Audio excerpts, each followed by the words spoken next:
Good morning student. YSL YDSL जो experiment था, ये अनरिवर्सिबल एक्सपेरिमेंट, उसका पार्ट 2 लेते हैं और उस पार्ट 2 में कुछ समझने की कोशिश कीजिए कि अभी तक आपने जो पढ़ा है उसमें ये हो चुका था कि सेंट्रल फ्रिंज ब्राइट आती है, क्या आती है? सेंट्रल फ्रिंज ब्राइट आती है। उसके अबव डार्क, फिर ब्राइट, फिर डार्क। ठीक है, देखिए मैंने आपको कल एक इंपॉर्टेंट लाइन बोली थी कि अगर किसी पर्टिकुलर सोर्स से आने वाली लाइट रे मोनोक्रोमेटिक, मतलब एक ही प्रकार की, मोनोक्रोमेटिक का मतलब होता है एक ही प्रकार की लाइट। क्लियर? अगर एक ही प्रकार की लाइट इंसिडेंट होगी तो इसका मतलब है कि यहां पर दोनों के बीच का जो स्लिट गैप रहेगा, फ्रिंज गैप, वो आपस में क्या रहेगा? बराबर रहेगा, इक्वल रहेगा। क्लियर? और जनरली जो प्रैक्टिकल होता है उसमें आप सिंगल टाइप की लाइट इंसिडेंट करते हैं, जस्ट कॉल्ड है सोडियम लाइट या फिर व्हाइट लाइट, जो भी है। तो एक ही प्रकार की अगर लाइट इंसिडेंट करवाएंगे तो ये जो गैप है, ये जो मोटाई है फ्रिंज पे, ये आपस में क्या रहेगा?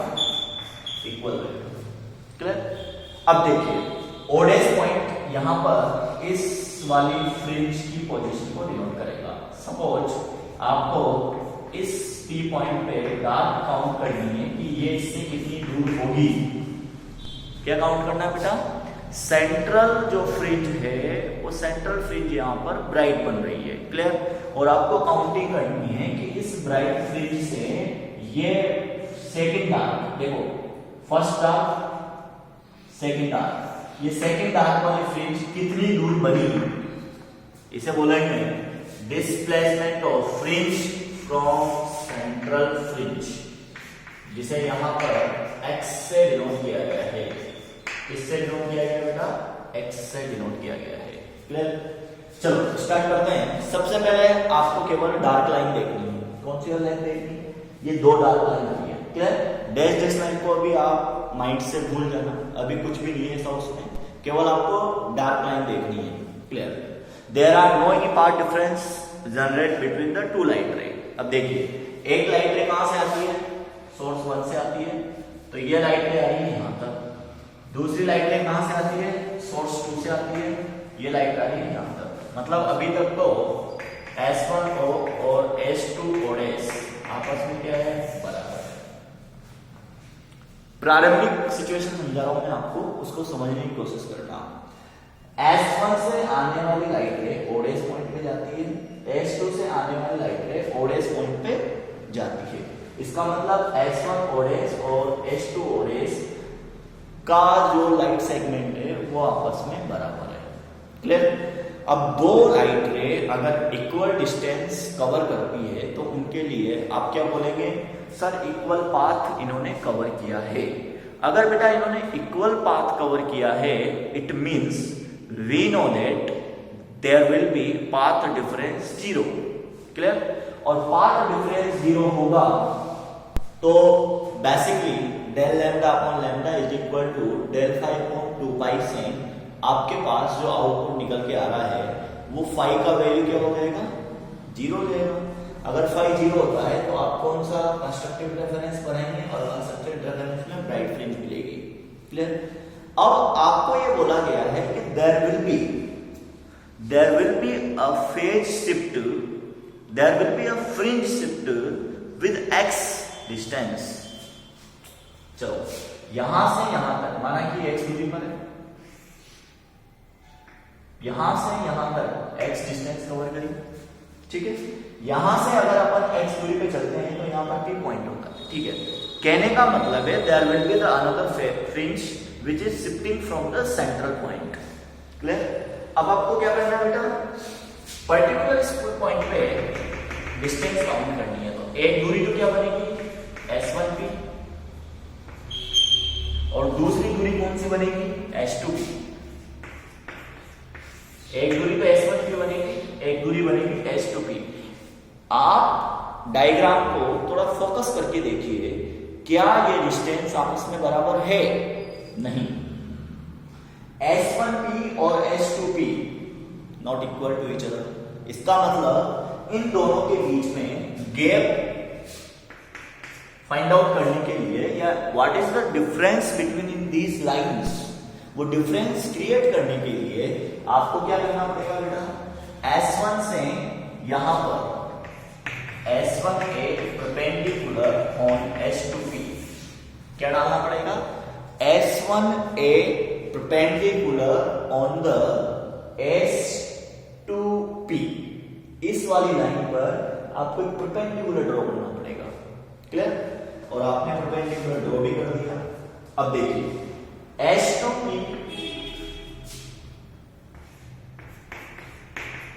S1P इक्वल टू क्या हो जाएगा, AB।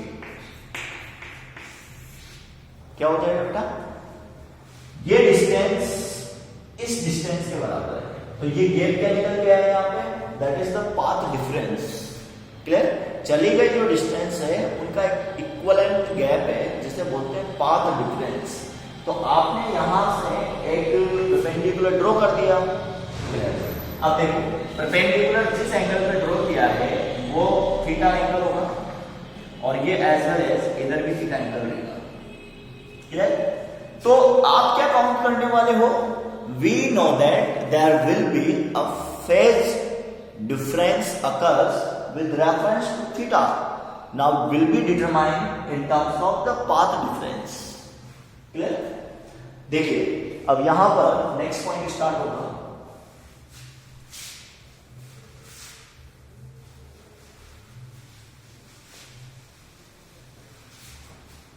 There will be, अब इसको काउंट करेंगे अपन, पॉइंट को काउंट करेंगे, किसको काउंट करेंगे बेटा, पॉइंट को काउंट करेंगे। तो अपने को डिटरमाइन क्या करना है, अपने को डिटरमाइन करना है कि व्हाट इज द x। अब x किस किस से लिंक्ड है, यहां पर नंबर ऑफ 4 पॉइंट आपको देखने हैं। पहला तो देखना है फ्रिंज शिफ्ट, देखिए न्यूमेरिकल भी बहुत अच्छे आते हैं, ये तो आपको फाइंड आउट करनी है। फ्रिंज शिफ्ट आपको कैलकुलेट करनी है, पहला पॉइंट ये हो गया। दूसरा हो गया सोर्स से स्क्रीन की डिस्टेंस,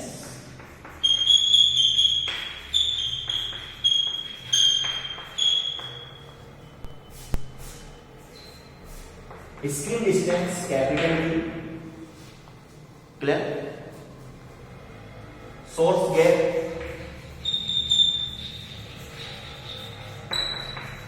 स्मॉल डी, क्लियर। और पाथ डिफरेंस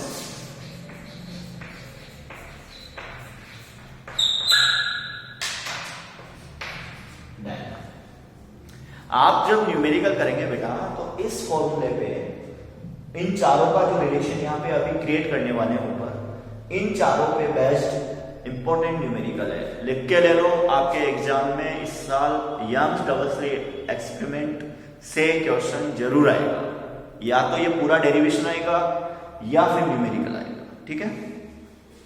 अब इनके बीच में आपको रिलेशन क्रिएट करना है। यहां पर 4 पॉइंट निकाल के दिए मैंने, ध्यान से देखिए कितने पॉइंट निकाल के दिए, यहां पे नंबर ऑफ 4 पॉइंट, क्लियर। और इन 4 पॉइंट्स पर आपको आउटपुट निकालना है। देखिए सबसे पहले मैं क्या लूंगा, a triangle O dash P, देखिए a triangle O dash P, तो ये एक ट्राइंगल बन रहा है, इसमें यहां पे थीटा एंगल है, तो थीटा के सामने क्या होता है परपेंडिकुलर, और ये लाइन क्या होती है बेस, तो टेन थीटा क्या हो जाएगा,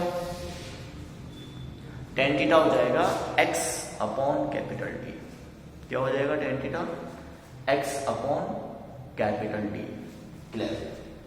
दूसरा है आपके पास ये ट्राइंगल है S1 S2A, S1 S2A में आपको साइन थीटा क्लियर करना है, तो साइन थीटा क्या होगा, थीटा के सामने परपेंडिकुलर डिवाइडेड बाय हाइपोटेनियस, अगर ये 90 है तो ये हाइपोटेनियस होगा, आपने उसको कोरिलेट कर दिया, ठीक है। अब देखिए थीटा टेंड्स टू 0, क्या कंडीशन देंगे हम, क्या कंडीशन देंगे, theta tends to 0, therefore theta tends to 0 means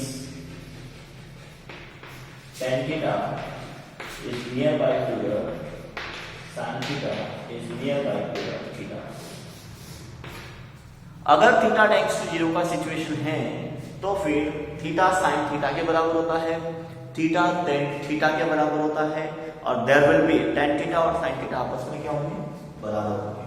अगर ये आपस में बराबर होंगे, क्लियर, तो आपको क्या कोऑर्डिनेट करना है बताइए, साइन थीटा और टेन थीटा को बराबर कर दीजिए। तो ये हो जाएगा x upon capital T is equal to del upon small t। यहां से फाइंड आउट करेंगे डेल बराबर x d सॉरी x बराबर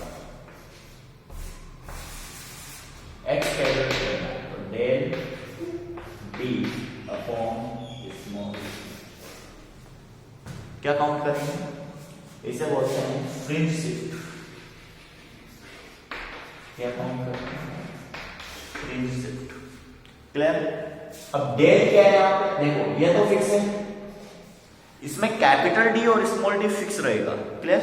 वेरिएशन करेगा इसके साथ डेल, कौन चेंज होगा, x और डेल दोनों चेंज होगा। अगर ये चेंज होता है according to construction and according to destruction, तो फिर ये काउंट होगा नंबर ऑफ फ्रिंज के अकॉर्डिंग। अब देखो मैं आपको एक इंपॉर्टेंट पॉइंट बताता हूं बेटा, सबसे सेंटर फ्रिंज में कौन है, ओडेस्ट पॉइंट पे कौन है, ब्राइट, ब्राइट फिर डार्क फिर ब्राइट फिर डार्क फिर ब्राइट। क्लियर। ऐसे आएगा, नीचे भी क्या होगा, डार्क, डार्क के बाद फिर ब्राइट फिर डार्क फिर ब्राइट फिर डार्क, ऐसे चलेंगे। अब देखिए आपको अच्छी तरह पता है ब्राइट कब बनेगा, सर कंस्ट्रक्टिव इंटरफेरेंस में बनेगा। तो बेसिकली इसको क्या लेंगे, लैम्डा लेंगे। कंस्ट्रक्टिव के लिए क्या लेंगे, जब ब्राइट फ्रिंज की कैलकुलेशन करनी हो तो आप डेल को लेंगे एल लैम्डा। क्लियर। और जब आप डार्क फ्रिंज की कैलकुलेशन करनी हो तो फिर इसको 2n plus minus 1 of lambda. Clear. Path difference याद करना कंस्ट्रक्शन का और डिस्ट्रक्शन का। अगर आप ब्राइट फ्रिंज लेते हैं तो del will be used for construction and lambda, और आप डार्क फ्रिंज के लिए डिस्टेंस काउंट करेंगे, fringe shift of dark fringe count करना है, तो we can say that destruction में जो पाथ डिफरेंस होता है या तो क्या आएगा n प्लस हाफ लैम्डा आएगा या 2n प्लस माइनस 1 लैम्डा आएगा। क्लियर। या तो n प्लस हाफ लैम्डा आएगा path difference. Clear. n plus half lambda आएगा, क्या आएगा, n plus half lambda path difference in the destructive mode. तो x यहां पे निकल के आ गया। क्लियर। अब मैं आपको एक कॉमन पॉइंट बताता हूं कि ये x किस में काम आने वाला है।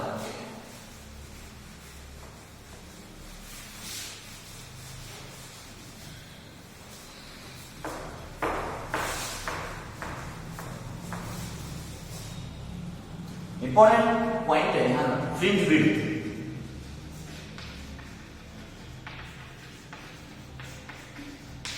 बीटा ये काउंट करना है आपको, क्या काउंट करना है बेटा, फ्रिंज विड्थ काउंट करना है। ध्यान से देख लेना फ्रिंज विड्थ को कैसे कैलकुलेट करते हैं। देखो ध्यान से, माना कि सेंट्रल पॉइंट पे आपको क्या मिली, ब्राइट मिली। क्लियर। ये ब्राइट फ्रिंज मिल गई, ठीक है। ब्राइट के बाद आपको डार्क मिली, डार्क के बाद आपको अगेन ब्राइट मिल गई, फिर अगेन डार्क मिल गई, और फिर अगेन ब्राइट मिल गई। ठीक है। अब जो मैं आपको बताने जा रहा हूं कि ब्राइट फ्रिंज के लिए आपको क्या काउंट करना है, फ्रिंज विड्थ काउंट करना है। क्लियर। बेसिकली इसे बोलते हैं फ्रिंज विड्थ। फ्रिंज विड्थ एक तरह से क्या है, डिफरेंस बिटवीन फ्रिंज डिस्टेंस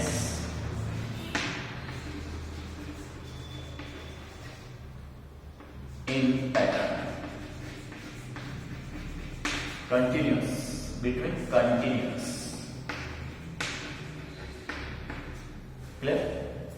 क्या बोलते हैं इसको? Fringe width, difference between continuous fringe distance pattern. Clear? अब जैसे मान लो ये जो ऑर्डर है इसे बोलते हैं अपन एनवी फ्रिंज। क्या बोल देंगे बेटा इसे? एनवी फ्रिंज। तो नेक्स्ट ब्राइट क्या आएगा? n+1 we fringe. क्या आ जाएगा ये? इसे बोलेंगे एन फ्रिंज और इसे बोलेंगे n+1 फ्रिंज। क्लियर? इसके लिए मैं xn काउंट करूंगा और इसके लिए मैं xn+1 काउंट करूंगा। फॉर्मूला क्या होता है sir? Del D upon small D होता है। फॉर्मूला क्या होता है sir? Del D upon small D होता है। यहाँ पे डेल n+1 लैम्डा होगा, यहाँ पे लैम्डा होगा। ब्राइट फ्रिंज के लिए जो पाथ डिफरेंस काउंट होता है वो बेटा n लैम्डा होता है। क्या होता है? n लैम्डा होता है। तो डेल की जगह क्या होगा?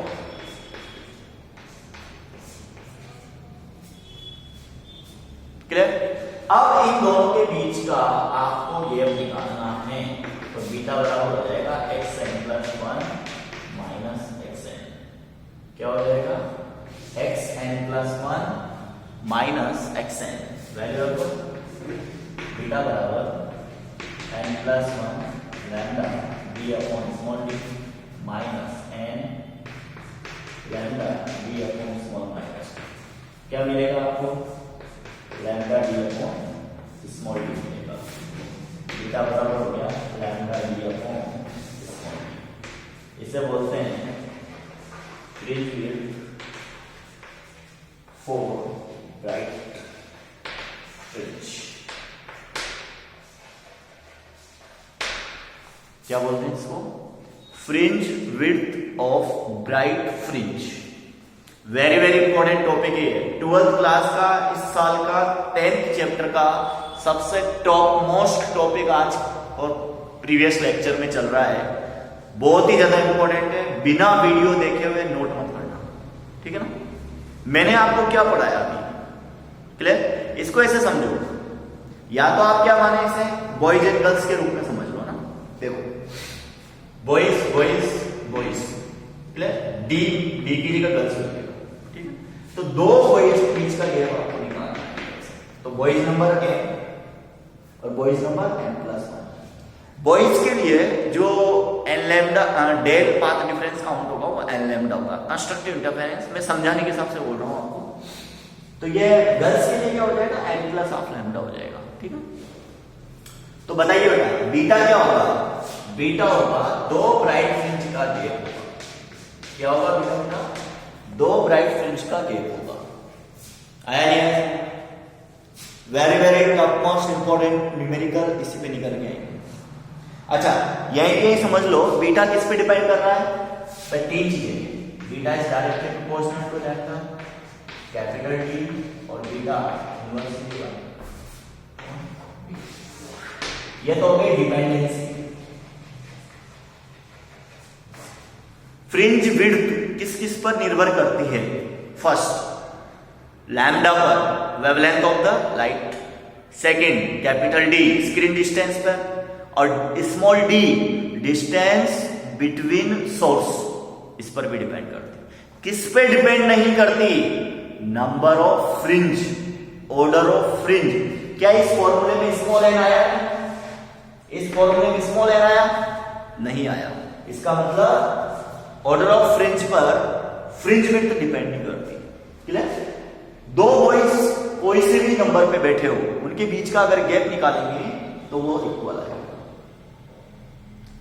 कंस्ट्रक्टिव इंटरफेरेंस के अंदर दो ब्राइट फ्रिंज बनती है और दो ब्राइट फ्रिंज का अगर आपको गैप निकालना है तो वो गैप निकल के आएगा पर्टिकुलर सेगमेंट। निकल के आएगा बताइए। बहुत ही इंपॉर्टेंट टॉपिक चल रहा है बेटा, बहुत ज्यादा इंपॉर्टेंट है। इस पे न्यूमेरिकल लिख के लेना, इस साल न्यूमेरिकल आने वाला है। या फिर आपसे फ्रिंज विड्थ पे क्वेश्चन आएगा, calculation of fringe width. Important जितने भी प्रीवियस एग्जाम्स में पूछे गए क्वेश्चंस हैं related to the fringe shift, related to the fringe width, वो एक एक क्वेश्चन आप सोल्व कर लेना, ठीक है? अब मैंने आपको अभी जो कैलकुलेट करवाया वो दो ब्राइट फ्रिंज का गैप डिस्टेंस, जो गैप है वो कैलकुलेट करवाया। अब अपन कैलकुलेट करने चल रहे हैं दो डार्क फ्रिंज का गैप। क्लियर? चलो स्टार्ट करते हैं।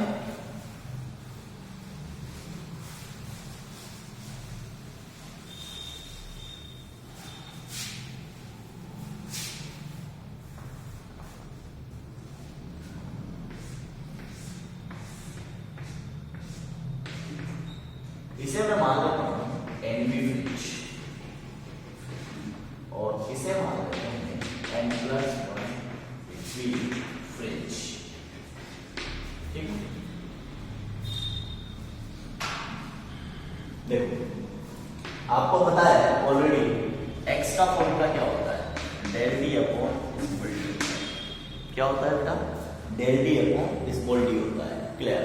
अब डेल को रिप्लेस करेंगे यहाँ पे, कंस्ट्रक्टिव इंटरफेरेंस नहीं है, डिस्ट्रक्टिव इंटरफेरेंस है। कौन सा है? Destructive interference. तो आप ये फॉर्मूला जानते हैं, del lambda is equal to del pi upon 2 clear? उसमें आपको अगर यूज करना है डेल फाई की जगह 2n+1, क्या यूज करना है? 2n+1 इससे, तो del lambda upon lambda is equal to 2n+1 upon 2 pi और ये हो जाएगा पाई। आपको अच्छी तरह पता है, मैं समझा रहा हूं, आपको अच्छी तरह पता है कि डिस्ट्रक्टिव इंटरफेरेंस के अंदर जो फेज डिफरेंस लेते हैं वो पाई का ओड मल्टीप्लाई लेते हैं। क्या लेते हैं बेटा?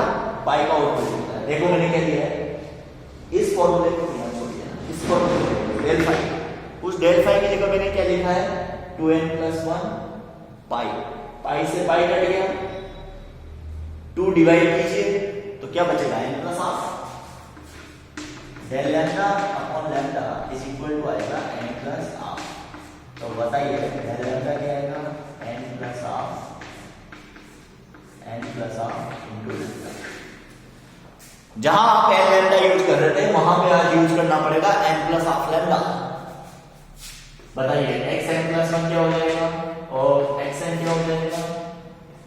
Del d upon small d, del की जगह आ जाएगा n+1 lambda d upon small d। यहां पे n+1 में रिप्लेस हो रहा है, n को n+1 में रिप्लेस करना है आपको ना, n+1 plus half lambda d upon small d। n को n+1 में रिप्लेस करना है। क्लियर? आपने इसके अंदर ये जो फॉर्मूला है xn+1, यहां पे बनेगा del D upon small D, तो उसके अंदर वैल्यू रख दी आपने डेल की। ठीक है? स्मॉल डी की वैल्यू रख दी, यहां पे डेल की वैल्यू 1n+1 हो गया, यहां पे n+1 प्लस हाफ हो जाएगा, मतलब n रिप्लेस कर रहा है n+1 से। बताइए अब मैं ब्राइट दो डार्क फ्रिंज के बीच का गैप निकालना चाहता हूं, तो मुझे बीटा डैश क्या मिलेगा? xn+1 माइनस xn मिलेगा। क्या मिलेगा बेटा? दो डार्क फ्रिंज का गैप क्या मिलेगा मुझे? xn+1 माइनस xn मिलेगा। बताइए बीटा डैश की वैल्यू क्या हो जाएगी? n+1 plus half lambda d upon small d minus n plus half lambda d upon small d। Clear? देखिए n से कट गया, हाफ से हाफ कट गया, बचा क्या? बीटा डैश बराबर lambda d upon small d। आ गया वही फॉर्मूला। तो बताइए बहुत ही इंपॉर्टेंट लेक्चर है आज का, पढ़ते जाइए, एंजॉय करते जाइए। ठीक है? और वीडियो देख के नोट करते जाइए। चलिए बेटा आगे बढ़ते हैं। अभी तक मैंने आपको पढ़ाया दो ब्राइट फ्रिंज का gap lambda d upon small d, दो डार्क फ्रिंज का gap lambda d upon small d। बताइए क्या समझ में आया? अगर मोनोक्रोमेटिक लाइट यूज हो रही है सोर्स में, coherent source provide the monochromatic light, then beta should be equal to beta dash. Beta should be equal to beta dash. Beta किस किस पे डिपेंड करता है? नंबर ऑफ 3 पॉइंट पे डिपेंड करता है। फर्स्ट लैम्डा पर, beta is directly proportional to the lambda, beta is directly proportional to the capital D, and beta inversely proportional to the small d। Clear? Number of order N पर यह depend नहीं करता। Understood my dear student? तो ये wave optics का सबसे खतरनाक topic था, वो आपको सबसे इजी करके समझा दिया। बेस्ट से बेस्ट तरीके से मैंने आपको समझाया है। क्लियर? आप वीडियो को देख के नोट्स को मेंशन कीजिए, वापस रिवाइज कीजिए, फिर कोई दिक्कत हो फिर डिस्कस करेंगे। ओके बेटा, thank you, all the best.